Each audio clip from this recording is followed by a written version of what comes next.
Football করা যায় কমান বিভাগ লাইন থেকে আমরা জানি কুড়িগ্রাম ঘরে বাড়িতে মেলোনিয়াতে এবং পাঁচভাবে বিএসএফ আর্মিরা ঢুকে দেশের অভ্যন্তরে বিশৃঙ্খলা সৃষ্টি করার চেষ্টা করেছিল। তারা ব্যাপকভাবে সেই যুদ্ধ পরাজিত হয়ে উপরে মধ্যে লাভ করে পালিয়ে যায়। এই যুদ্ধের প্রতিশোধের নেশায় সরকার যখন ক্ষমতা আছে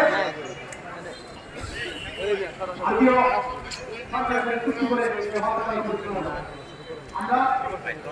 আমরা এই হত্যাকাণ্ডের বিচার চাই এবং আমাদের জাতীয় সমাজের এবং যারা এখনো কারাবন্দী আছেন তারা মুক্তি থেকে নিঃশর্ত মুক্তি দেওয়া হোক, আমাদের চাকরি ছেড়ে দেওয়া হোক, আমাদের এই মানবতার জীবনযাপন থেকে রেহাই দেওয়া হোক।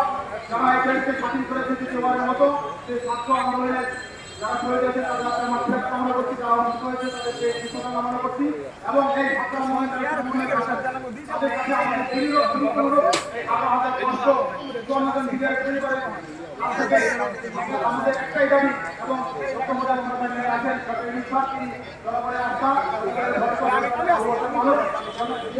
মানুষ আছেন। আমরা চাই এই ছাত্র যারা সমাধান ছিলেন যে স্বাধীনতা ভূমিকা ছিল তাদেরকে উপদেষ্টা তিনি আছেন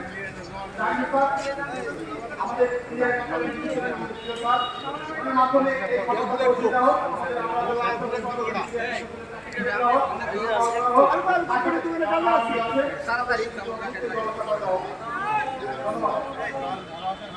আমরা এখন সবাই জমাতে দিন।